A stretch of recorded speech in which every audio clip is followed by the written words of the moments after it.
Many know about slavery, but few discuss paper genocide. We did not all come from Africa, and most of us have Aboriginal roots that were stripped away due to reclassification and miseducation. As a native Black American and a member of the Muskogee Creek Nation, I understand the importance of tracing your lineage. If you want to learn how to trace your genealogy and apply for tribal citizenship, go to nativeblackancestry.com to schedule a consultation. They don't want you to remember this. You not no slave, you indigenous. Fuck how they painted them Indians. You went to war with the French and the British, man. Quite frankly, you was kings, Merovingians. They took the women and men, made them prisoners, raised up the children to worship their images, set up a lab to the genes and they mixed them, and this shit get way deeper than your pigment.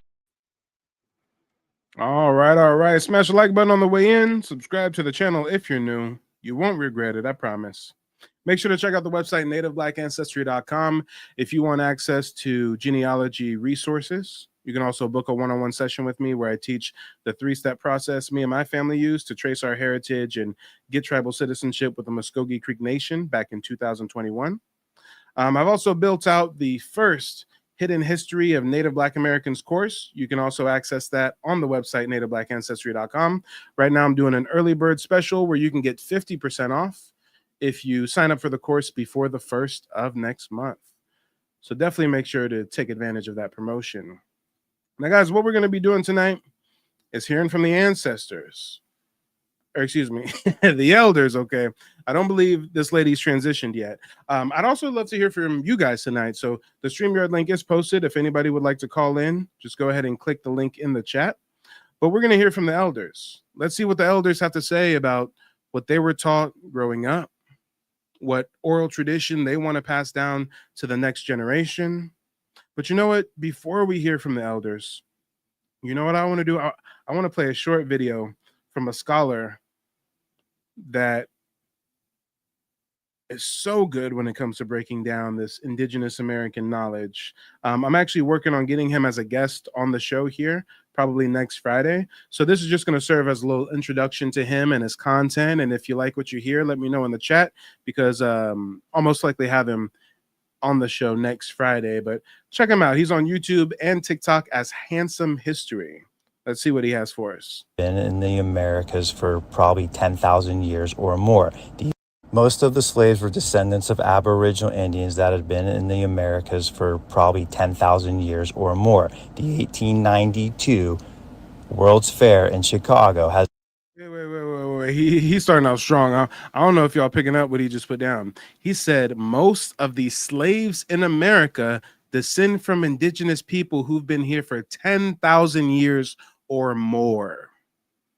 So it's one thing for us to say it, and people say, oh, y'all just pretendians. Oh, you black folks, you just want to be Indian. But now that we got some white dude, if you will, echoing the same points, citing the same sources, I mean, I don't know, guys. Maybe they'll treat it differently when it comes from their own people. Maybe not. Most of the slaves were descendants of Aboriginal Indians that had been in the Americas for probably 10,000 years or more. The 1892 World's Fair in Chicago has a white tea European scientist claiming this exact theory. First of all, the scientist, Mr. Smith, spent a year in Colorado and inside what we now call the Grand Canyon. He excavated. He brought mummies to the fair, and I quote, "They were better maintained and preserved than the mummies in Egypt," unquote. They're doing a World's Fair, and they're showcasing mummies found in the Grand Canyon preserved better than the mummies found in Egypt. All right. Then he goes into the point that all the scientists today recognize that the inhabitants of these dwellings predated the historic man and that their descendants were still with us.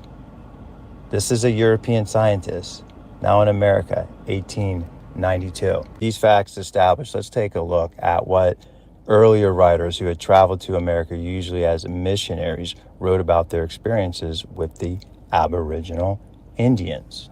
So you might ask, well, what happened to them? Well, first of all, many of them, millions of them are still here, and they've been reclassified as Negroes and African Americans who were brought over in the slave trade from Africa. Let's take a look at this book written in 1791. This was a missionary. I got to run that back. He just said, what?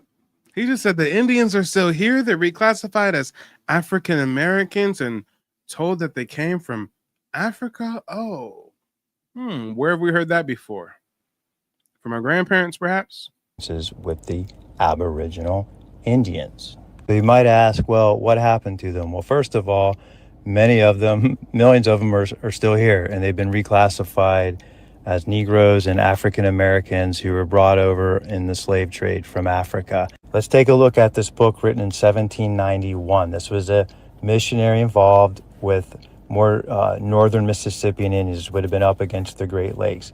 And he discusses how early on, like way back, 1400s, 1500s, the intermarriage begins between Europeans, who most of them were dark-skinned or many of them were Moors, but they begin to intermarry with the Indians. And then what it says is, like, when the English would defeat the French in their wars, they would enslave the Indians that were fighting on the side of the French.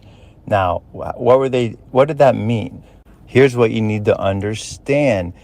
When the English would beat the French or the French would beat the English, they were both using Aboriginal Indians as the muscle, as the fighters. So if the English beat the French, they would simply they wouldn't take them anywhere. They would just enslave the Aboriginals in place in the villages that they already lived in the towns they already built, and on the farmland that they were already producing on for thousands of years. They wouldn't move them anywhere. This 1791 writer goes on to say that at that point in the 1790s, he makes the case that most of your Indians in America are actually mixed European. Now, I think he's way off there. He's talking about your elite, and that's where you have the formation of these Native American tribes or the takeover of Aboriginal tribes by these mixed Native American elite. Very, very critical to always distinguish between the elite and the masses. Important to emphasize that this was what I call enslavement in place. In other words, Ding, ding, ding, ding. The phrase of the day is enslavement in place. When we do our genealogy research, some of us are surprised to learn that we don't even descend from ancestors that were ever enslaved. And for those of us that do have ancestors that were enslaved for a period of time, just because they were enslaved does not mean that they came from Africa. Why would a slave master import an African from the other side of the world and then have to spend a bunch of time teaching him how to farm and cultivate indigenous American crops when they can just take some of these Indians they just captured in this battle and have them work their land as prisoners of war? They're already expert agriculturalists, right? your town, your region of a tribe lost battles, and you just started working for the winners. You did the same work, only now you had to provide 10 or 20% of the agricultural production to them, to the so-called masters. And believe me, this was a very normal practice for thousands of years. So with this understanding, what was going on in the southeastern United States at the time of the Civil War makes a lot more sense. They simply renamed them and relabeled them as Negroes and then African Americans and blacks as the new regime took over. Most of that relabeling occurs after the Civil War. It's a takeover after the Civil War. And this is the social and economic system that Americans live with today. Handsome History out. Come on, y'all. Let's talk about it. Hey, if you appreciate his content, make sure to post a comment in the chat. I'm working on getting him on here as a guest next week. Let me know what you guys think. But without further ado, let's check in with the elders and see what the elders have for us. I believe this elder right here is 96 years old. 96, y'all. Let's get into it. I wonder if she's going to say, yeah, my people came from Africa and I got proof my people came from Africa. Or I wonder if she's going to say, no, my people are indigenous. I got proof my people are indigenous. I mean, both things can be true. Some of us do have a dual mixed heritage. It is few and far in between. I mean, barely any African slaves were ever shipped to North America. Most of them are shipped to Brazil, South America, Caribbean islands, right? Barely any came to North America, but let's see what the elder has for us. My grandmother, How you doing, Grandma? I'm well, thank you. Nice. Be- okay. From growing up, I Yeah. can remember when they told us that Abraham Lincoln freed the slaves. So But what year was that you were born? 1928, Okay, 1928. and Abraham Lincoln freed the Damn. No, I'm just like 1928 though. Okay. Okay. 1920. She done lived through some things, y'all. slaves in 1914. I'm thinking, I'm not sure. But anyway, I still felt that we were still slaves. Oh yeah. My parents were sharecroppers. And to me, we was treated as if we was just servants, slaves. We had to do whatever the owner of the property said for us to do. And most people don't understand that the North didn't really free anybody. Lincoln never really emancipated anybody. Guys, look it up. Right after quote unquote emancipation, there was something called the Reconstruction era. During the Reconstruction era, Union soldiers forced previous slaves right back to their slave master's plantation. That same slave master that you are a slave under, now the Union is forcing you to be a laborer. You're not a slave, you're a laborer now. Now we got a Freedmen's Bureau, and we're going to write you a labor contract. And guys, some people hire me to do their genealogy research. I just presented results to a client a couple days ago, and I found the actual Freedmen's Bureau labor contract, and this stuff will blow your mind. They literally write in the contract that you still have to refer to the plantation owner as master, and you have to work sun up and sun down 6 days a week. And your payment, because you're not a slave anymore, so you're going to get paid now. Your payment is food and water and being able to stay in that shack. That same slave shack that you previously stayed in for free. Yeah, now you're being compensated by having the privilege of staying there. Oh, and then Massa promises you, oh, I mean, not Massa, your employer promises you a percentage of the crop yield, which is why they call it sharecropping. But guess what? When it's time to harvest and you come to get your share of the crop, they say, well, you know what, Tommy? We've got to deduct the expenses for the tools you were using and the unpaid rent for that shack you're sleeping in. Oh, and you got sick twice this year. We got to deduct that medicine. So, guys, this was just slavery with extra steps. But we're free now. And guess what? We're free in the sense that we have the illusion of choice. Here's the choice, guys. We go back to our previous slave master's plantation, still working for nothing, basically, or we migrate up north and work in a factory for 12 hours a day. Slavery in a in a concrete jungle instead of on a cotton plantation. And guess what? You're forced to choose either or, because if you don't choose the plantation in the South and you don't choose to migrate up north and work in a factory, well, the union is enforcing vagrancy laws, where if they just see black indigenous folks just chilling in the street, just playing the harmonica, just shooting the chick, well, you're a vagrant now. You're not working. Oh, we're going to incarcerate you and put you in a labor camp on a chain gang. So, guys, the union didn't free shit. Let's talk about it. Come on. But I digress, y'all. I digress. Is that you were born? 1928, Okay, 1928. and Abraham Lincoln freed the slaves in 1914. I'm thinking, I'm not sure. But anyway, I still felt that we were still slaves. Oh yeah. My parents were sharecroppers.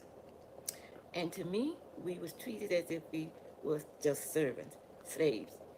We had to do whatever the owner of the property said for us to do. So Even what were y'all sharecroppers? we were sharecroppers. Sharecroppers mean that you were living on the owner's place. He owned the land, the house.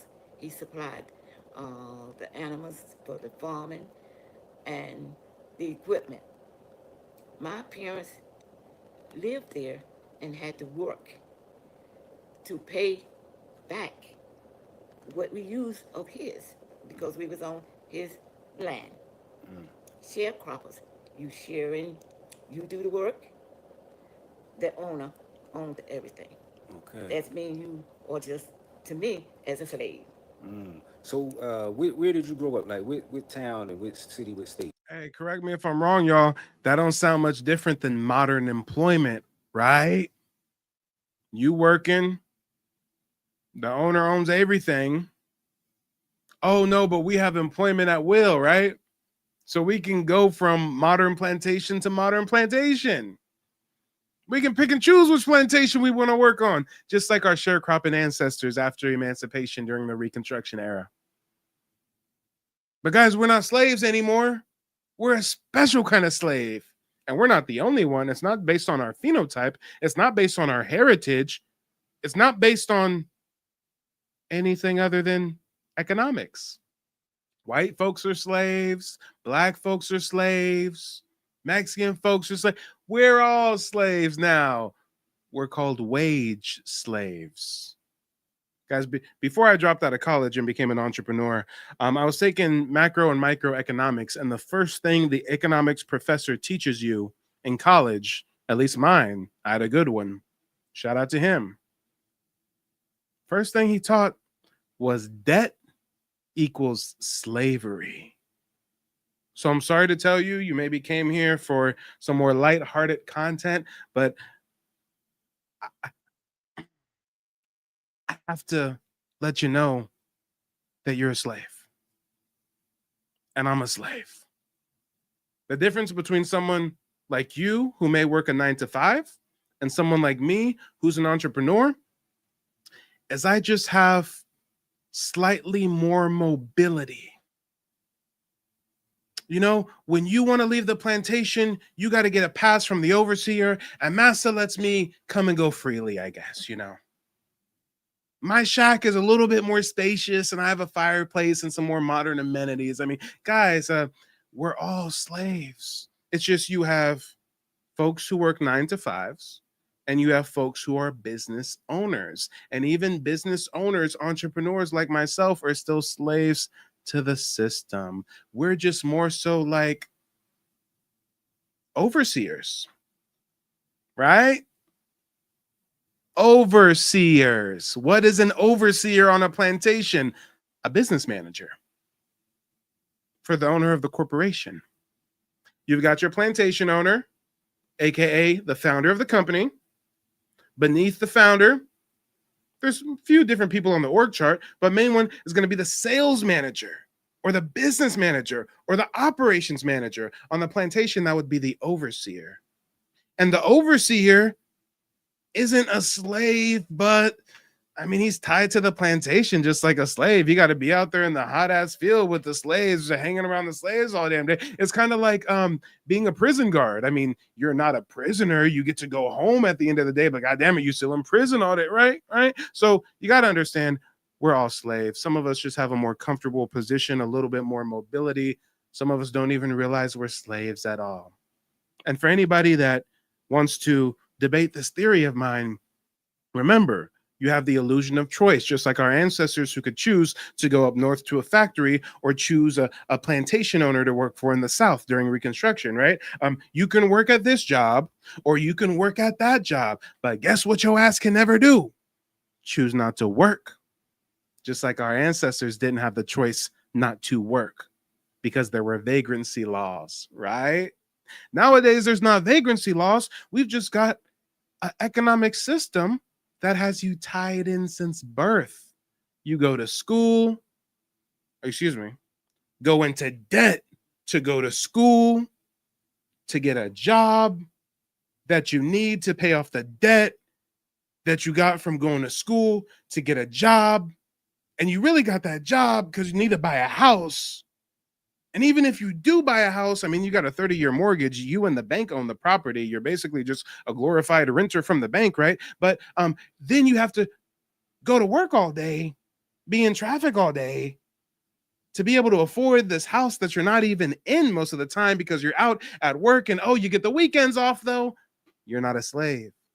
Wink. Let's get into it, y'all. Let's get into it. Ellerville, Georgia. Okay. The year 1928. 1928. Yes. All right. So still, to me, slavery was going on. Everything the owner said we had to do. He would come out. Oh, and I'm sorry. I promise I'm going to stop interrupting the elder in just a moment. But remember, again, for anybody that doubts the authenticity of my theory I'm presenting tonight, remember the 13th Amendment. Slavery is abolished except as punishment for a crime. So if the government criminalize, hey, if they through psychological warfare and social engineering have you commit certain actions in your community and then criminalize those actions, well, now you're incarcerated and now you're a slave. So you're either going to be a slave in prison or you're going to be a slave of corporate America. And inspect. What are you doing? My father's name was Masco. Always addressed him as Masco, as a servant. Masco, did you do such and such a thing? Masco, I thought you told me you had plowed that land over there, and I'm over here and I see it's not plowed. Now, isn't that treating a grown adult as a slave? So what happened if he didn't do it? He was like not punished, but scolded, talked down to, as if you should have did this, or why didn't you do this, or why didn't you do that, as if my daddy was a child and he was the father. That's the way I looked at it. One day he came to the house, and daddy was at the house from the field doing work, fixing the pig pen, but the pigs had gotten out. So I'm in the house with my mother, helping her prepare food because the food had to be ready. They come to the house at 12 o'clock from the field to eat dinner. It had to be ready and on the table. So this was our job, my mother and myself. The other was in the field working with daddy. Okay. Daddy said to me, in order to fix the pig pen, he needed a hammer. Mavis, bring me a hammer. I take my daddy the hammer. He said to my daddy, Masco, why ain't this gal in the field? Boy, that stuck with me. My daddy didn't look up, still fixing, and he said, she's here helping her mother in the house. And I thought to myself, why should he be talking to my daddy like that? I'm not his child, I'm my daddy's child. I kept that in me, I never forgot it. And every time I talk about it now, I get mad. Because nobody is supposed to be talking to another human being like that about their own child. This stuck with me, and it made me work hard and to push my children hard. And my dad always said, whatever you get in your head, no man can take out. And whatever you get in your head will help you through your life. I push myself and I push my kids to get all that they could in their head. And that would be able to help take them through life. They wouldn't have to be no slave for nobody. So this was my theory coming up under slavery. I say it was slavery because we was talked down to and we was treated like slaves. So when you were younger, were like people like still being lynched and things of that nature? No, that was in the past, and thank God it was. We had, I guess. Whoa, elder. Respectfully, elder. We got to correct you, elder. It was not in the past. In the area that this elder lived in the 1920s, 1930s, 1940s, perhaps she did not hear of nor experience any lynching type events. But on the contrary, if I pull up this map of Black massacres in the South and the East Coast, I mean, guys, look at these dates. Look at some of these dates. I'm only going to read the ones post 1900s, since the elder said, no, that was behind us, no lynching, right? Now, respectfully, in your area of, I think she said she was in Georgia, it wasn't really going on like that. Last one in Georgia, I guess, was Atlanta in 1906. Is that right? 1906, right? But 1919, we got a black massacre in Chicago. 1908, one in Springfield. 1921, Tulsa, Black Wall Street. 1910, Sitcham. 1920, what is that? Okanee or something? I'm not quite sure. 2015, we've got Charleston. 1919, we've got Washington. 1943, we've got Detroit. So, hey, just like slavery didn't end, it was updated by way of sharecropping.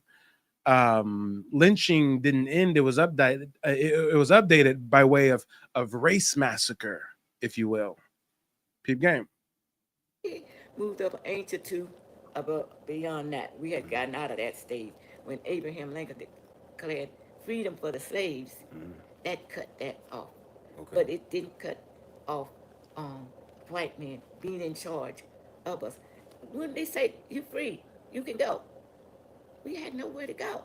We had nothing to do. No land, no nothing. So we still had to depend on the white man to furnish a place for us to stay and to work. And when we worked, everything we worked for, half went to the boss, which was the white man that owned the land, and half was supposed to go to us to live on. I can remember one year, the boss man came out and said, Masco, you split even. You don't have anything left. So that meant whatever we put into the land, If you had questions, the work if you had questions, you could ask. that we did, it wasn't enough to pay off our portion to be paid half and half. So that meant that whole winter, Daddy had nothing to furnish us with food, clothes. We went barefooted, cold weather, hardly anything to eat. Rabbits, squirrels, birds, anything we could do to get through that winter. It wasn't easy. So being free from slavery, we really wasn't free. Finished my consultation with Mike. A lot of information in a short period of time, but it was very valuable information. I'm definitely excited to get started searching up my genealogy. He has been an awesome resource. Gave me a lot of information, a lot of things, a lot of pieces to the puzzle I didn't have. He was able to help me find them, and I 100% recommend Mike and his services to anyone who's looking to crack the code, so to speak, on their genealogy, because there's a lot of how we say fake news going around with this subject, and it's very important that people are able to put the pieces together, because if you don't know your history, you don't know your future. So 100% sign up. It wasn't easy. So being free from slavery, we really wasn't free. We were still slaves to a certain extent. So when did things start to change, like, and get better?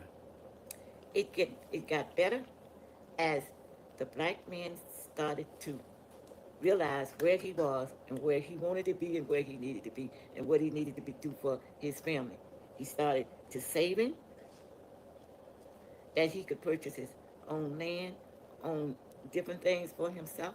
Had to work hard to do this, but it was done.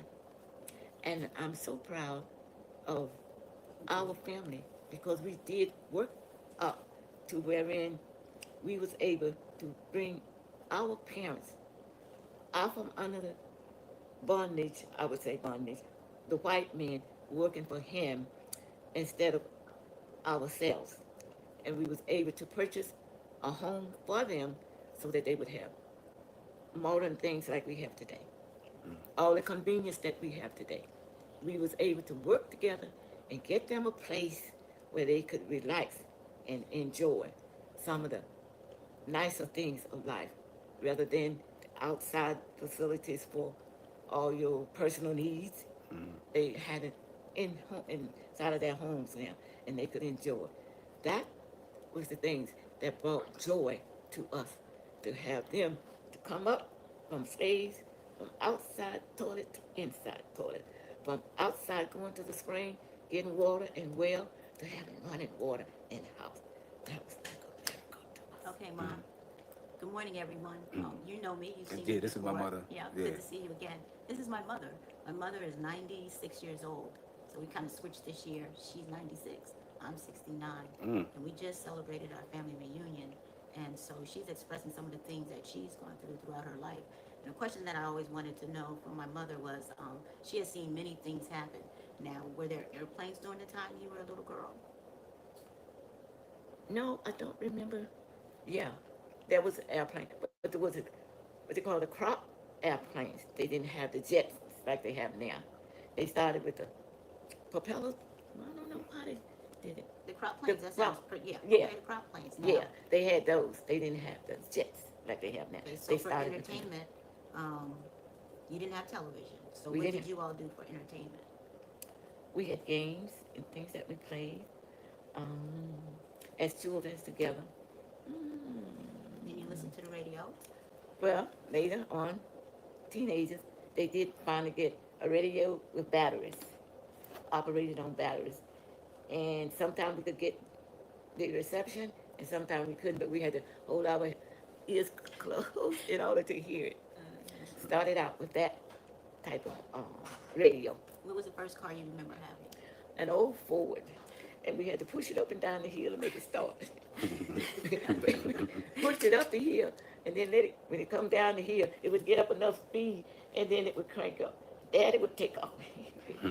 But first, even before we got caught, we would go 5 miles to town on the wagon and mule. I go to church, wagon and mule.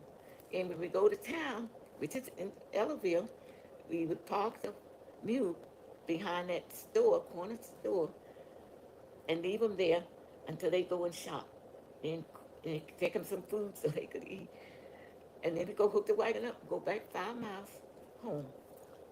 So that's how we traveled until we got this Ford car. We got the Ford car, but we still had to push it to get it started and crank it up in the front of the car to get it started. It wasn't easy, but we took it as we advancing. We are growing now. We are getting better.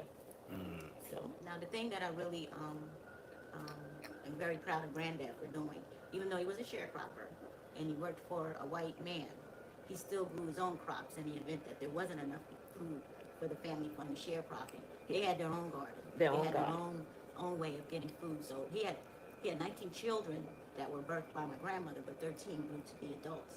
And unfortunately, they didn't have enough boys. They had 10 girls and 3 boys. But those girls were out there in that field, you know, plowing and sowing and harvesting just like they were men. And so some of them stayed home to cook. My mother, she was one of the ones that was out in the field. She was the one that would go in and cook too. So I'm so proud of her, and I thank God for her diligence and her efforts and how she helped to stay with her mom and stay with her family. And to this day, all of the sisters, and we lost the last brother, but they call each other every day. They have so much family love for each other. They talk with each other, and I've never seen them have an argument. If there was one, they made sure it was clear before they departed from each other. So family is very important to my mother. Pat Brown. There are 4 of them living now, and they're all girls in her family. Yeah, hold 1 second. I'm not getting a call. See, I got someone probably calling her now to see how she's. You got your phone, Grandma? I think it's under your lap. Oh, peace to the family out here. We out here in Florida, Orlando, Florida, family, where it's beautiful out here. They got some good mangoes out here. We're going to get to that later, though. But yeah. So, Grandma, one thing I have to ask you.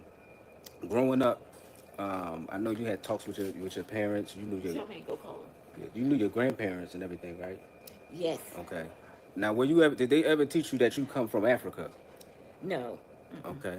Oh, wait a minute. Time out now. Time out. Let's run that back. Elders born in the 1920s. Grandparents was able to pass oral tradition on to her. And what did they say about Africa? I have to ask you.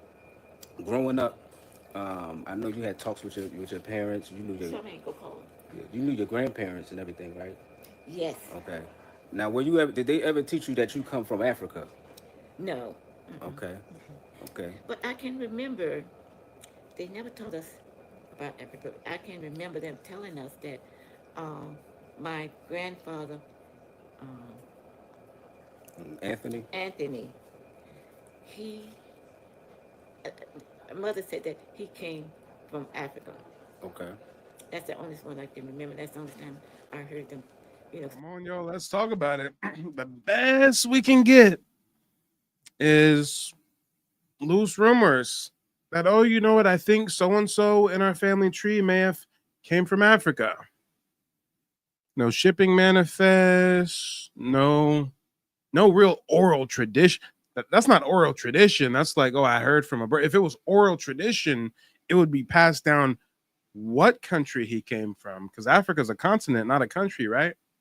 Also, there would be African cultural customs passed down through the generations, just like we have all these indigenous customs passed down through our family tree, right? Mom, a lot of y'all haven't even heard of no African ancestors at all spoken about by your elders. And for those of us that do, it's always like some, oh, I heard so and so was born in Africa, but we can't really substantiate that. Now let's see if she can substantiate the rumor of the ancestor being born in Africa, or if she provides more credence to oral tradition being passed down of her indigeneity. Speak about Africa. Now, on my father's side, I never heard them speak anything about who came from Africa. Okay. Now, where did they say they come from? They never stated. They just knew that. I guess they just remember they all grew up here In the in this U.S. country. All right. So they spoke about being Indians here. And Who was native in your family, Grandma? Who was the Native American in your family from your grandparents? oh, okay, Grandmama Emmerich. She was. It was stated that she was an Indian girl, right off the Indian reservation, and her husband was the one that come from Africa, and they got married. Now that's on my mother's side. I don't. Now my grandmother on my. And again, guys, we have different family histories. We're not a monolith. It could be true that her indigenous female ancestor got with an African. Or it could be a rumor that that man came from Africa, and in actuality, he was a slave shipped in from South America or the Caribbean or Central America. Guys, there was an Indian slave trade where indigenous melanated people were shipped from South America to North and vice versa. I mean, you hear about Pocahontas, right? Do you guys remember Pocahontas died in Europe? They were taking indigenous people as slaves since 1492, shipping them to Europe, Africa, different colonies in the Americas. So when you hear these loose family rumors of so and so being born in Africa, he could have been a Taino. He could have been a Mexica. He could have been a Carib. But Africa? Daddy's side, she can remember that she was 12 years old when freedom cried out. That means she was born under slavery. And being from 12 years old, she was still living under slavery, not knowing that she was really free, still following the same thing as the slaves did. Nice. And I know you talked to some elders, Tina, about I guess our history here in America. So what do you know about I guess grandmother Emmerich and the Native American side? We had a cousin, Jesse Collier. He lived to, I believe he was just about 100 or just about to be 100 years old. And I was at a reunion one year, and we were trying to determine what Native American tribe Grandma Emmerich was from, because everyone who describes her as a Native American, describes her as having that red skin tone, long jet black hair, straight. She actually called my grandmother Redbird because she said that she had skin tone similar to hers. And when I was trying to find that information out, no one could ever tell me what tribe she was from, but they all described her the same. They all described her and said that she was Native American. And then Jesse Collier told me how he definitely knew she was Native was because there's a story that was told that when the Klansmen would come through the town, they would be looking for my great-great-grandfather, Anthony Richardson, who was married to Emmerich, and he would go and have to hide in the woods. But when they would come to the house, they wouldn't mess with my great-great-grandmother Emmerich because she was Native, and they wouldn't mess with the children. But they were looking for Anthony Richardson because they knew that he was a black man. So he would hide in the woods until they would leave, and then they would come back. So to them, to the family, that was also proof, not just from visual. Come on. Well, we're hearing much more oral tradition, much more evidence to cite the indigeneity and just a loose rumor on the African. What most likely is going on here is both parties are indigenous, the grandmother and the grandfather. The grandmother just most likely had the complexion for protection. If you are a fairer skinned native, you're still identified as an Indian. If you're a darker skinned native, well, you're reclassified to a Negro, right? Proof, but also proof of what the white men were doing then when they were trying to kill black men and hurt black men. They wouldn't touch her, not because she was a black woman, but because she was native, and that they wouldn't touch the children either. But we still don't know what tribe she was from. Yeah. But we do, just from passing down information, my grandmother remembers her. We have older cousins too that are still around that remember her growing up in Georgia, and they all describe her the same. Cool. Nice. Good. So, Grandma, from back then to now, like how has things changed? Oh my goodness, it's like a miracle. We are not segregated in the schools. We're not segregated in the towns and the stores. You couldn't go into the front doors of their houses. Now we can go any place we want to go, like we want to go. And we don't have to be looked down on. Come on, y'all. The illusion of progress. We call this the illusion of progress. Guys, we're not slaves no more. We're doing good because we get to enter through the front door. Guys, we're not slaves anymore. We're doing great because they're not hanging us in the streets. The illusion of progress. But as we continue to progress, continue to fight, continue to advocate for ourselves, we do advance. We do tip the needle more so in our favor. But guys, look at this. Look at how they had to bring us to the lowest of low, knowing that, well, if these Indians don't want to convert, let's enslave them, and then they'll beg to be assimilated into our society, because at least they won't be a slave no more. And then when they're a part of our society, let's still lynch them and ostracize them and Jim Crow them and redline them and segregate them. And then when they finally advocate for some change, we'll let them fuck some white bitches and come through the front door. And then when they're not content with that and they want some real material progress, we'll give them pseudo revolutionaries like Umar Johnson.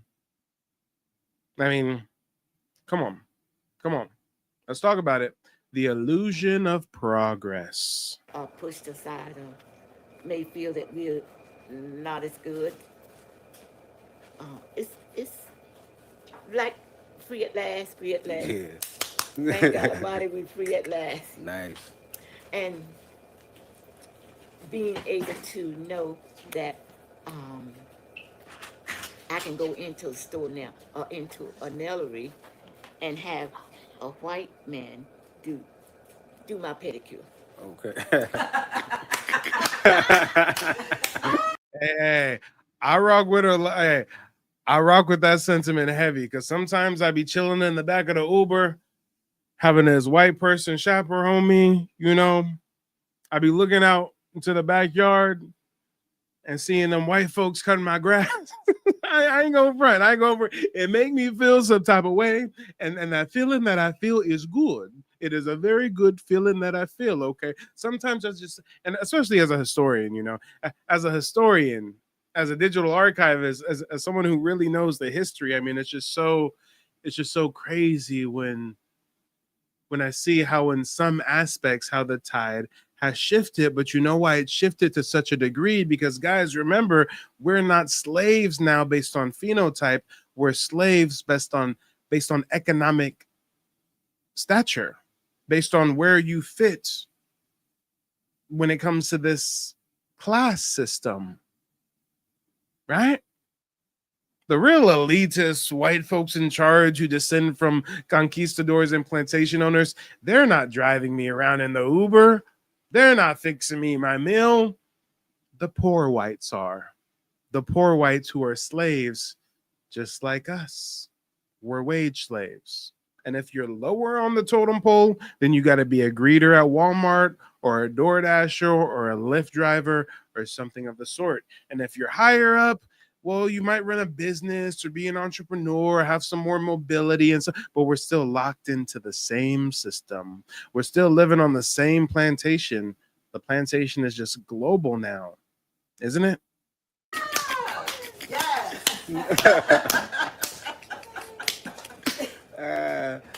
So Grandma, we about to hang up, let this go. But I just want to ask you: you've been on this earth for 96 years. Do you have any just words of wisdom for everybody who's watching, or just advice for anybody who's watching? Yes. Learn to be true to God, true to yourself, and true to your fellow man. And know without a shadow of doubt that God is in charge and you belong to him and you owe Let's talk about it. nobody nothing but God to be open. Let's talk about it. Shout out to the elder. Who's this? So Rand says, I'm a black DoorDasher, so I'm lower. Hey, we all start on the low end of the totem pole unless we're born into a wealthy family, right? But the point is, for members in our community who are lower on the totem pole, we got to work twice as hard. We got to stack our bread, learn new skills, become entrepreneurs, because no one's going to teach us how to do it. So, I mean, we do have at least the ability to rise above our station, but that's if we can fight the psychological battle, right? It's a war for attention. They want you looking at girls twerking on Instagram or TikTok at 2 a.m. instead of purchasing a course on real estate or getting into this field or this trade or that trade, right? So today the war is really for your mind. It's really for attention, because we do live in the age of information. Back in the day, this knowledge was gatekept by secret societies, Ivy League institutions. Nowadays, it's all available online. But what do you want to seek out? That's what it's all about. But shout out to a lot of our service-based members of our community, whether you're a trucker or a DoorDasher or a Lyft rider or whatever. First, you got to realize where you're at in the totem pole, and then you got to figure out how to rise above, and then you got to do the hard part.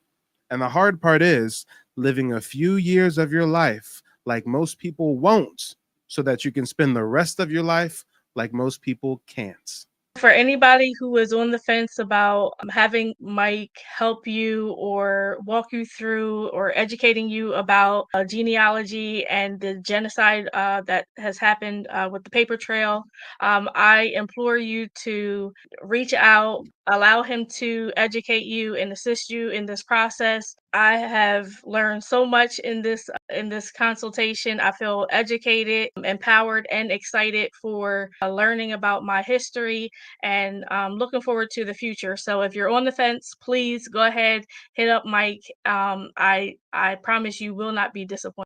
They don't want you to remember this. You not no slave, you indigenous. Fuck how they painted them Indians. You went to war with the French and the British, man. Quite frankly, you was kings Merovingians. They took the women and men, made them prisoners, raised up the children to worship their images, set up a lab to the genes and they mixed them. And this shit get way deeper than your pigment.